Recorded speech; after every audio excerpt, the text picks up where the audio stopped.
सभी दर्शकों को नमस्कार, जय श्री कृष्ण। पिछले जन्म में हम क्या थे? अनवरत यह प्रश्न हमारे अंदर कौंधता रहता है। इसका भी जवाब दे तो कौन दे? आपको इसके लिए गहराई में जाना है तो आप अपने जन्म कुंडली के किस भाव से ये विचार कर सकते हैं। ध्यानपूर्वक इस विषय को हम आगे बढ़ाते हुए आपके साथ कुछ विचार अपने बांटेंगे। यूं तो पिछले जन्म के बारे में आप स्वयं भी जान सकते हैं। अपने स्वभाव के अनुसार आपके पिछले जन्मों का आंकड़ा लग सकता है किसी के भी बारे में। हाँ, बताने से पहले सचेत होकर के ही अपनी वाणी खोलिए। तो पिछले जन्म के बारे में जिन लोगों का स्वभाव सात्विक था, उनके विचार भी सात्विक होते हैं। बुरी आदतें थी तो उनके विचार वर्तमान जन्म में भी बुरे होते हैं। ये जन्म जन्मांतर तक कर्म बीज की श्रृंखला अनवरत चलती रहती है। तो पिछले जन्म के बारे में हम कुंडली के किस भाव से और विशेष रूप से जाने, तो इसका उत्तर है कि आप अपने पंचम भाव में जाइए। देखिए पंचम भाव में कौन सा ग्रह बैठा है।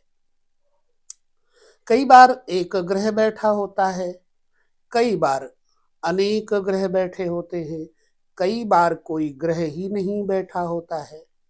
फिर हम क्या करेंगे, इसका भी उत्तर है पंचम भाव में आपको अगर कोई ग्रह मिल जाता है तो उसके बारे में आप आसानी से बता सकते हैं। लेकिन कोई ग्रह नहीं मिलता तो आप कैसे बता पाएंगे।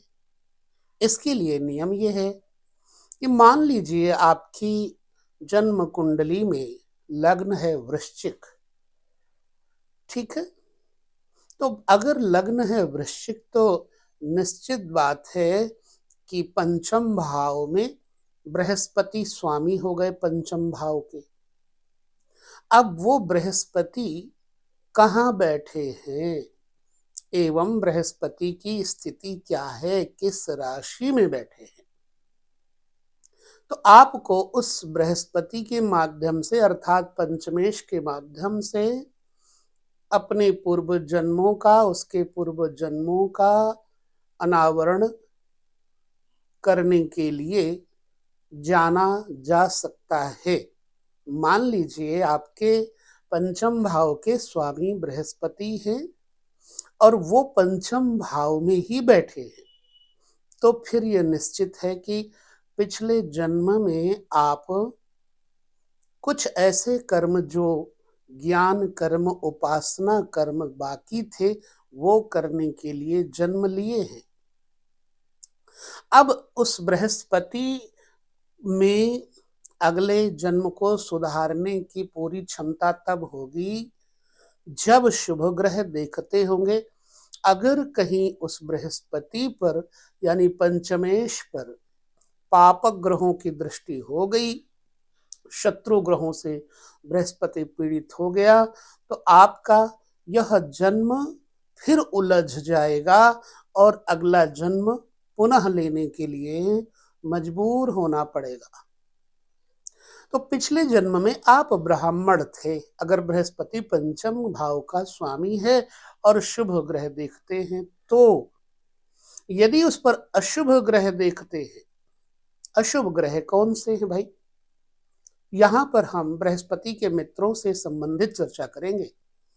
अगर सूर्य देखते हैं बृहस्पति को, तो निश्चित बात यह है कि आप वेद पुराण के उपासक, गायत्री के उपासक, एक योग्य ब्राह्मण थे और वर्तमान में आप पुनः ब्राह्मण देवता एवं वेदों को मानने वाले होंगे।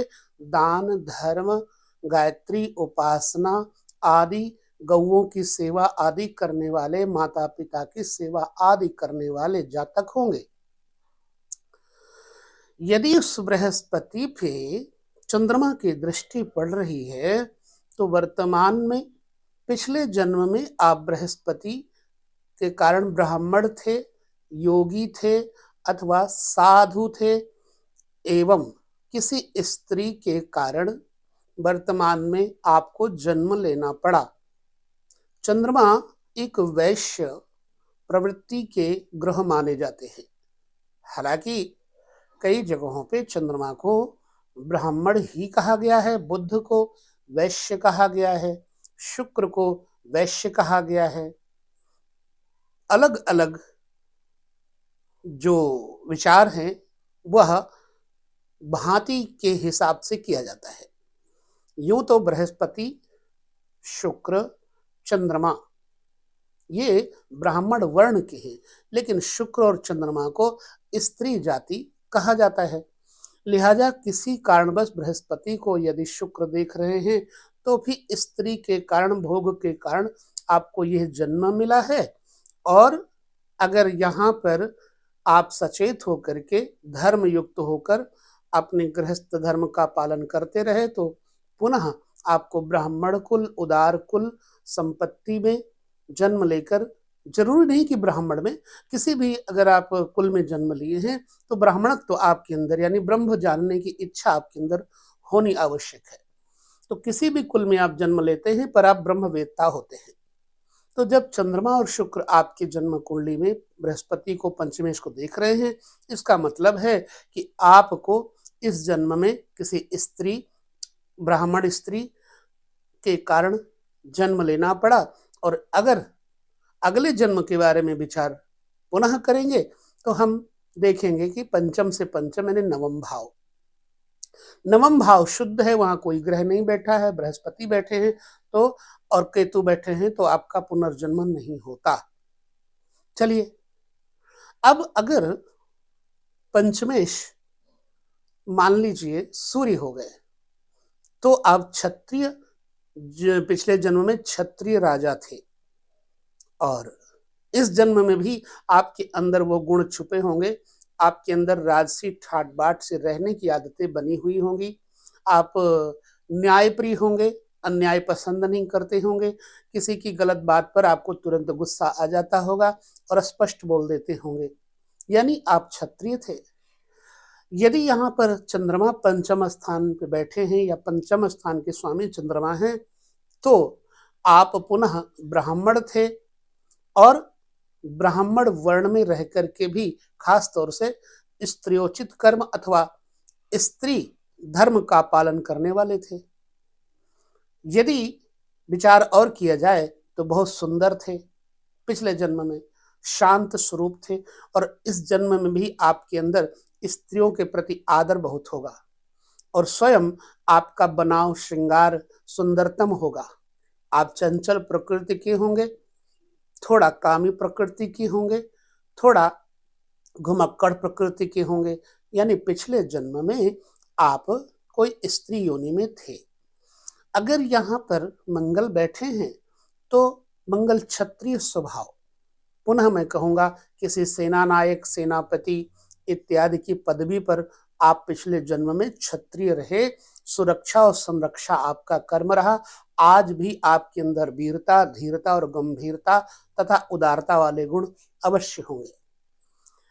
इसी प्रकार अगर बुध को यहाँ देखा जाए तो पिछले जन्म में आप किसी वैश्य कुल में, यानी वाणिज्य व्यापार करने वाले विशिष्टतम व्यक्ति थे, प्रसिद्ध व्यक्ति थे। आज भी आपके अंदर वाक कुशलता होगी, पिछले जन्म के कारण आपके अंदर वह बोलने की क्षमता होगी, तर्क शक्ति होगी जो अकाट्य होगी। आप गंभीरता से किसी विषय को सोचते हैं और उसका अनावरण करने में सक्षम होते हैं। किसी भी कंपटीशन में बैठने से पहले अपने आप को तैयार ना भी करें तब भी आप कंपटीशन कंप्लीट कर लेंगे। यदि यहाँ पर, क्योंकि हम बृहस्पति की बात तो पहले कर चुके हैं, अब रह गए शनिदेव।